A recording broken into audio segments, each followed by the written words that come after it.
Barang siapa yang lupa sama Allah, Allah kirimkan setan duduk di hati. Setan sudah masuk di hati, maka a'udzubillahi minasyaitonirrajim, kita masuk ke dalam, tidak segera membaca, mengusir setan yang ada dalam dada ini, yang dalam hati manusia, dan setan sudah bersemayam di situ. Kita membacanya a'udzubillahi minasyaitonirrajim, benar-benar minta tolong untuk dicabutkan.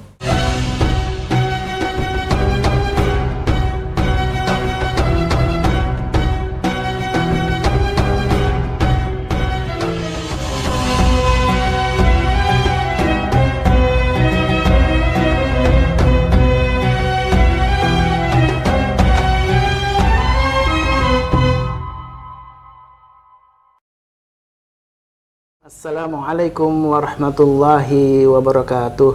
Sahabat khusyuk yang dirahmati Allah, alhamdulillah kita kembali berjumpa dengan Ustadz Abu Sangkan. Alhamdulillah, Ustadz.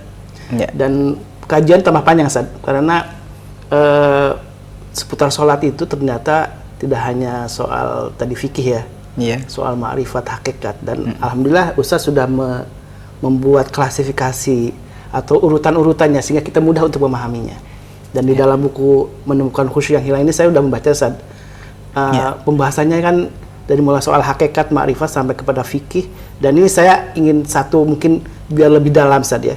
Satu-satu kita bahas, Ustadz ya. Kita memulai dengan pemaknaan terhadap ta'awudz, Ustadz.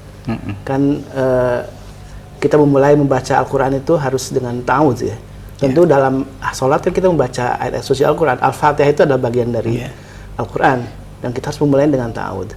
Ini ta'awudz itu kan aplikasinya kemana-mana saja. Kita macam-macam. Sebenarnya ini kan sesuatu yang perlu kita fahami sangat dalam, ta'awudz itu. A'udzubillahi minasyaitonirrajim. Kenapa kita mulai a'udzubillahi minasyaitonirrajim? Aku berlindung kepada Allah dari godaan syaitan. Kenapa dari sini mulainya? Kadang-kadang kita baca ini nggak sadar. Ini ada sejarahnya. Syaitan itu berjanji kepada Allah, ya Allah, aku minta kuasamu. Fabi'izzatika la'uwiyannahum ajma'in illa ibadaka minhumul mukhlasin. Ya Allah, saya minta kekuatanmu kalau gitu. Akan kugoda semua manusia illa ibadaka minhumul mukhlasin, kecuali hambamu yang ta'awuz. Tapi setan meminta kekuatan Allah juga, Ustaz. Makanya harus berlindung kepada Allah, nggak bisa melawan setan. Iya.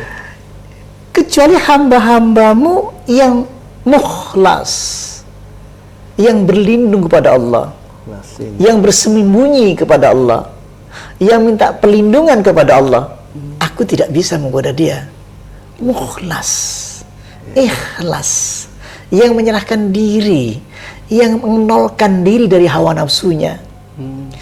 Jadi setan itu tidak bisa masuk kepada hati yang hilang, kosong, fana. Tapi setan itu akan masuk dengan orang hati yang marah, yang bergejolak, yang emosi, dikuasai hawa nafsu. Kuasai hawa nafsu. Sebab nafsu itu cenderungnya inna nafsa la'ammaratun bisu illa ma rahima rabbi. Cenderungnya hawa nafsu itu cenderung untuk berbuat yang tidak baik. Illa ma rahima rabbi, kecuali Allah memberikan rahmat kepada nafsu itu. Maka kekuatan dahsyat syaitan itu tidak bisa dikalahkan dengan nafsu. Kecuali nafsu yang dikasih rahmat oleh Allah. Yang diberikan kekuatan kosong, illa ibadaka minhumul mukhlasin. Jadi hamba yang mukhlas itu seperti apa sih? Yang diikhlaskan, dikasih kekuatan ikhlas. Seperti apa sih bentuknya? Makanya diungkapkan langsung keikhlasan itu berupa ungkapan Bismillahirrahmanirrahim. Lanjutannya. Setan itu marah dengan kalimat Bismillahirrahmanirrahim. Dengan namamu ya Allah. yang Maha Rahman, yang Maha Rahim. Kalimat bismillah. Ini arti bismillah itu sendiri mengerikan bagi setan itu. Kenapa? Karena manusia ditugaskan untuk mewakili Allah. Maka kemana-mana ia selalu atas nama Allah. Wah, itu marah tapi nggak bisa marah. Nyambungnya ke sana. Manusia sebagai wakil dari Karena Allah. wakil, saya bekerja ini atas nama Allah, takut setan itu. Takut. Kenapa bismillah itu harus dibaca ketika melakukan apapun, Ustaz ya? Apapun kegiatannya. Makan, Naik mobil, naik motor, bekerja, makan. Jangan sampai makan nggak baca bismillahirrahmanirrahim. setan ikut. Setan masuk. Ini nggak kepikir. Karena ini kenapa saya bahas kayak pelajaran anak SD, biarin. Aku nggak malu. Justru yang hakikat. Itu ilmu hakikat. Ilmu syariat. Ilmu ma'rifat. Karena ma'rifat itulah saya bisa baca Bismillahirrahmanirrahim. Bahagianya manusia, Bani Adam itu bahagia ketika baca Bismillahirrahmanirrahim. Ampuh. Setan tidak memiliki hak untuk mengucapkan Bismillahirrahmanirrahim. Kedudukan Abu Sangkan itu harus baca Bismillahirrahmanirrahim, bukan kamu, iblis. Ini kedudukan Bani Adam yang diwajibkan mengucapkan atas nama saya. Setiap pekerjaanmu. Dahsyat Bismillahirrahmanirrahim. Kekuatannya luar biasa. Dan hanya tidak di lisan saja. Tidak di lisan, karena memang dari batin sudah saya ini wakil Allah. Inni ja'ilun fil ardi khalifah. Allah sudah menyatakan, inni ja'ilun fil ardi khalifah. Aku akan menciptakan khalifah di muka bumi. Khalifah itu adalah wakilku. Makanya kemana-mana atas namaku. Bismillahirrahmanirrahim. Atas nama Allah. Itu. Dan dengan sendirinya kalau mengatasnamakan Allah, akan Allah tolong ya. Pasti. Dalam segala hal. Nah, selama ini kan kita nggak pernah menggunakan atas nama Allah. Atas nama keluarga, atas nama anak-anak, atas nama istri, atas nama kantor. Sementara kalau kita lihat di DPR, MPR, kita lihat atas nama rakyat. Kan lucu? Kan sama? Atas namanya tinggal dibalik. Atas nama Allah. Di sana demi rakyat. Sekarang demi Allah. Atas nama Allah. Rakyat. Saya sebagai wakil rakyat. Wakil itu apa sih? Mewakili rakyat. Satu orang mewakili sekabupaten. Satu orang mewakili provinsi. Kan gitu. Jadi saya boleh bicara apa saja. Saya boleh berdebat apa saja. Masing-masing mempunyai wakil-wakil rakyatnya. Saya wakil Allah. Saya boleh bekerja apa saja yang sesuai diinginkan Allah. Saya bekerja, saya jadi kontraktor, saya presiden, saya jadi wakil presiden, saya jadi menteri, jadi wakil menteri, atau saya bahkan ada yang jadi karyawanan bangunan kayak gitu kan, tukang-tukang. Asal dibalikkan pikirannya bahwa itu bekerja atas nama Allah, maka disitulah kekuatan dahsyat. Jadi kita punya kelompok misalkan ada 100 orang yang bismillah semuanya. Masya Allah. Powernya luar biasa, kekuatannya itu. Iya. Tadi kan masih banyak orang yang tidak memahami ini soal hakikat ini, Ustaz. Karena bismillah itu jadi ucapan yang kayak tanpa makna gitu ya. Dan itu yang harus kembali ditanamkan, Ustaz ya. Dari mulai anak kecil itu harus memahamkan bismillah sudah bisa, harus sudahnya bisa, sudah mulai kan kalau kayak gitu jadinya masalah seperti kita yang udah tua-tua macam kita ini baru ngeh gitu loh. Bismillah tanpa makna jadi tanpa makna. Jadi refleks bismillahirrahmanirrahim gitu aja kan. Bismillahirrahmanirrahim itu dahsyat. Bismillahirrahmanirrahim kekuatannya luar biasa. Coba aja buktikan.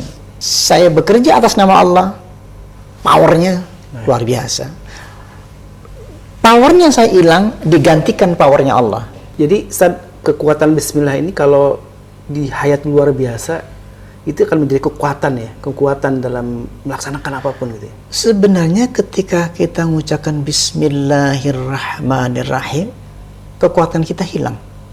Allah yang Digantikan kekuatan Allah. lebih dahsyat. Sama dengan peristiwa ketika Rasul perang Badar.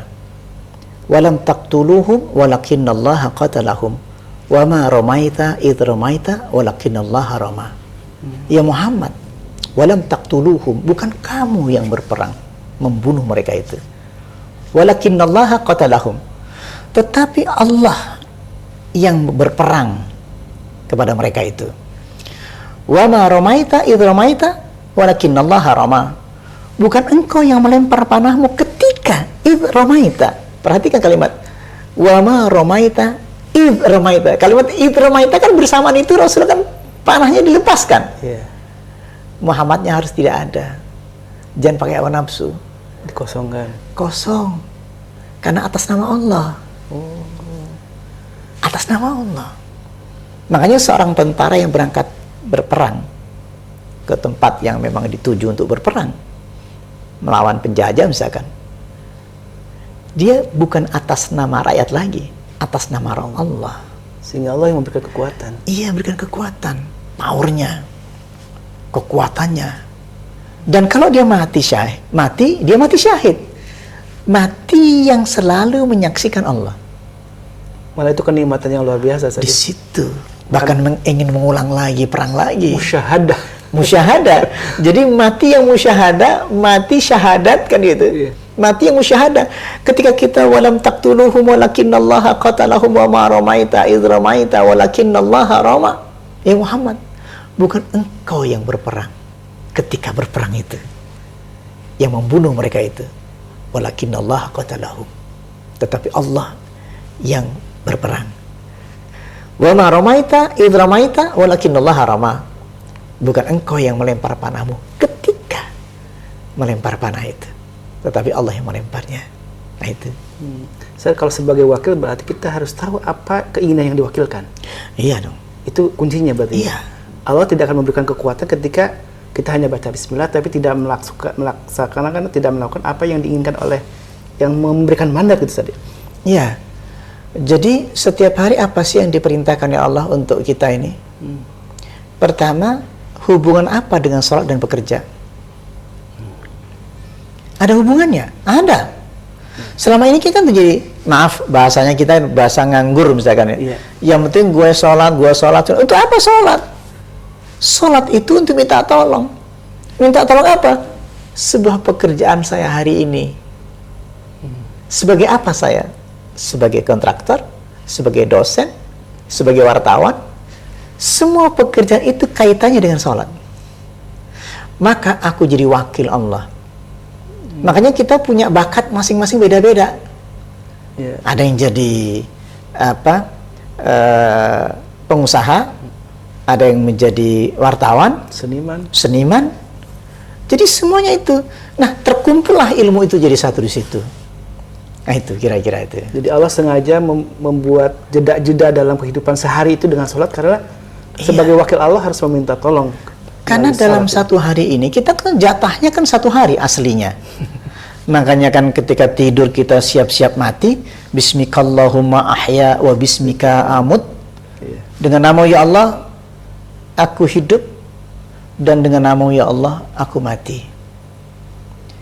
Bangun tidurnya, alhamdulillahilladzi ahyana ba'da ma amatana wa ilahi nusur. Ya Allah, alhamdulillah engkau bangunkan lagi ya Allah dari matiku baru saja. Saya mulai tahajud. Kenapa wajib tahajud? Karena persiapan saya tahajud itu untuk bekerja dalam satu hari. Setelah itu subuh. Saya akan persiapan subuh saya untuk persiapan kerja untuk siang hari ini. Demikian juga sampai zuhur. Zuhurku ini untuk doaku sampai nanti asarnya. Ku jaga sholatku setiap saat agar selalu ingat. Ingat apa? Pesan-pesan Allah tadi. Kau wakilku, ingat. Kau wakilku, ayo berdiri lagi. Engkau wakilku, ingat. Engkau wakilku. Jangan sia-siakan waktu. Hanya satu hari waktu kita itu. Dan seharusnya kita bahagia sebagai wakil Allah. Senang banget. Makanya ketika ingat Allah, tenang, bahagia. Qad aflahal mu'minun alladzina hum fi salatihim khashi'un. Sungguh beruntung, sungguh berbahagia. Orang beriman itu sungguh bahagia. Yang tidak beriman nggak bahagia. Kenapa? Karena di dalam sholatnya itu orang-orang khusyuk itu, khusyuk sholatnya, tenang sholatnya, bahagia di situ. Itu akibat dari sholat yang khusyuk itu. Insya Allah, Ustaz. Ini baru ta'awud dan basmalah udah panjang banget, Ustaz, nih. Pembahasan mendalam. Iya. Dan kayaknya belum cukup juga, Mas. Masih belum cukup. Belum cukup. Masya Allah. Saya tertarik dengan tadi satu ayat yang Ustaz sebut ya, bahwa setan tidak akan mengganggu orang yang Allah ikhlaskan, mukhlasin. Itu Iya. maksudnya itu yang diikhlaskan. Artinya kita sebagai manusia susah mengikhlaskan diri, itu susah sebenarnya. Susah. Kenapa? Makna mukhlasin itu kita menjadi dikuasai oleh Allah, diikhlaskan. Mukhlas itu artinya diikhlaskan. Jadi kita itu tidak punya daya. Ikhlas seperti ini. Bersihkan hatimu. Qad aflaha man zakka. Sungguh beruntung orang yang bersihkan jiwanya. Tapi kamu tidak akan bersih jiwanya. Ma zaka minkum min ahadin abada walakinallahu yuzakki man yasha. Kamu tidak akan pernah bersih hatimu selama-lamanya. Bayangkan kalimatnya, Allah yang mengatakan ma zaka minkum min ahadin abada walakinallahu yuzakki man yasha. Engkau tidak akan pernah bersih selama-lamanya kecuali Allah yang bersihkan hatimu. Wasbir, sabarlah kalian. Wa ma sabruka illa billah. Kamu juga tidak akan bisa sabar kecuali aku yang menyabarkan. Birrun, baik. Kamu tidak akan baik kecuali Allah yang membaikkan. Mabrur. Yang dibaikkan. Yang dibaikkan oleh Allah kan itu. Tapi asbab itu tetap harus dilakukan, Ustaz. Asbab untuk bisa tazkiyatun nufus, misalkan asbab untuk bisa sabar, itu harus tetap dilakukan. Sama dengan ini. Asbabnya ala bi dzikrillah. Kan untuk kita hanya nyebut nama Allah Akbar, subhanallah. Ala bi dzikrillah, ini Allah nih, tatmainnul qulub. Allah turunkan tenang. Asbab dulu dilakukan. Huwallazi anzala sakinata. Allah turunkan sakinah kepada siapa? Ala bi dzikrillah. Orang yang berzikir dulu.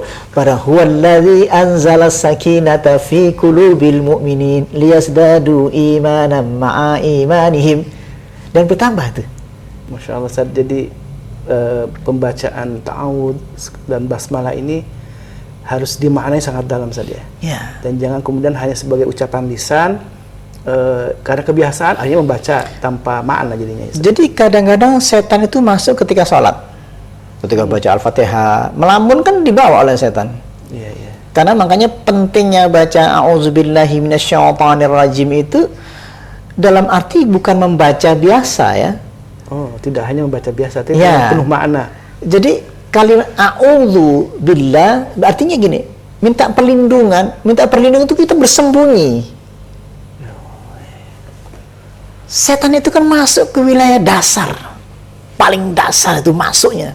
Alladzi yuwaswisu fi sudurin nas. Masuk dalam sudur hati. Minal jinnati, ada berupa jin, wan nas itu sendiri. A'udzubillahi minasyaitonir rajim. Yang dikutuk itu jiwa yang dikutuk kan itu. Kan ini. Wa may ya'shu 'an dzikri rahman nuqayyid lahu syaitanan fa huwa lahu qarin itu. Barang siapa yang lupa sama Allah kirimkan setan duduk di hati. Setan sudah masuk di hati, maka a'udzubillahi minasyaitonirrajim, kita masuk ke dalam, tidak segera membaca, mengusir setan yang ada dalam dada ini, yang dalam hati manusia, dan setan sudah bersemayam di situ. Kita membacanya a'udzubillahi minasyaitonirrajim, benar-benar minta tolong untuk dicabutkan. Kita minta betul. Ya kalau kita bacanya auzubillahi minasyaitonirrajim bisa gini, nggak ada dampaknya. Tapi kalau kita minta betul, ya Allah, lepaskan setan. Itu setan itu luar biasa. Makanya bagaimana kita mampu melepaskan itu? Ada dampaknya nggak ketika aku terlepas dari kemasukan setan tadi itu? Nuqayyid lahu syaitanan fahuwa lahu qarin. Kemasukan setan dalam hati itu berat sekali. Nah, jadi kenapa kita itu biasa-biasa saja? Kalau setan sudah masuk dalam hati, nikmat. Jadi orang nggak mau lepaskan. Kenapa? Karena ternyata setan itu membuat nikmat, membuat nyaman. Berangkat tidak sholat juga bisa tidur lelap, tidak sholat malam juga tidur lelap. Ketika tidur, wah, dikasih dingin, nyaman gitu kan. Kemudian berbohong, nikmat. Jadi kasih hiasan. Zuyyina linnasi hubbus syahawat minan nisa'i wal banin. Dikasih nikmat. Jadi bagi orang-orang yang sudah tertutup, semua kejahatan itu nikmat. Karena setan berusaha. Dan dia tidak akan berusaha untuk melepaskan, karena nikmat. Mau cari apa lagi? Wah, aku tidur enak, nggak sholat juga enak, ya kan? Nah itu dikasih kenikmatan oleh Allah. Nuqayyid lahu syaitanan fahuwa lahu qarin. Allah kirimkan setan dalam hatinya dan dia merasakan kenikmatan dengan setan itu. Orang beriman dimasuki setan sedikit saja, dia gelisah, nggak mau dia. Lepas. A'udzubillahi minasyaitonir rajim. A'udzubillahi minasyaitonir rajim. Lari, nggak mau. Pergi dia. Fafirru ilallah, Allahu Akbar, Allahu Akbar. Dia berwudu sampai dibersihkan betul. Nah, belum ada yang berekspresi yang menginginkan ingin lepaskan dari setan. Karena setan itu menghiasi hatinya ketika salat sekalipun. Jadi masih ada orang yang salat pun masih dimasuki setan, yaitu orang yang merasakan nikmat yang tidak khusyuk. Jadi Ustaz, kalau orang yang tadi beriman itu sebenarnya punya musyahadah terhadap kehadiran setan itu saja. Iya. Yang menyaksikan, seolah menyaksikan ada gangguan setan yang berusaha memalingkan dia dari zikir kepada Allah. Makanya kan dibagi dua di situ kan. Bisa nggak? Tahu nggak? Minazulumati ilan nur. Dari gelap terbitlah nur yang terang. Kalau sudah pernah dapatkan nur yang terang, maka dia bisa membedakan. Tapi kalau dari awal kita gelap, kita nggak punya komparasi, nggak punya perbedaan. Tidak pernah tahu yang mana. Nah itu kita bahas tersendiri nanti itu. Masya Allah, Ustaz. Ya? Jadi masih lanjut nih. Ini di sini yang penting. Kenapa kok yang jahat kok tetap enak? Yang jahat tetap enak. Karena tidak punya perbandingan. Kalau sudah pernah dapat enak, maka engkau akan melepaskan ketidakenakan ini. Kesimpulan satu aja. Ya. Kalau kita berada di tempat sampah yang bau sampah, tapi dari mulai kecil tinggal di situ. Biasa aja ya. Biasa saja. Tapi orang lewat ke situ, begitu bau lewat saja, baunya saja, ya Allah, itu nggak kuat, pengen cepat pergi. Begitulah orang yang beriman. Begitulah orang beriman, tidak kuat. Ya. Masya Allah, Ustaz. Sahabat khusyuk yang dirahmati Allah. Jadi orang yang tahu dengan kehadiran syaitan itu akan selalu memohon pertolongan Allah. Ya, betul. Karena dia akan selalu tadi sebagai wakil Allah, dia selalu ingin menjaga amanah tadi sebagai wakil Allah dan melakukan hidup di dunia ini dengan penghambaan yang penuh dengan total ya. Sahabat khusus yang dirahmati Allah, masih banyak ternyata pembahasan tentang ta'awudz dan basmalah, tapi karena berhubung waktu Ustaz, kita lanjutkan di episode selanjutnya Ustaz ya. Ya. Wabillahi taufiq wal hidayah. Wassalamualaikum warahmatullahi wabarakatuh.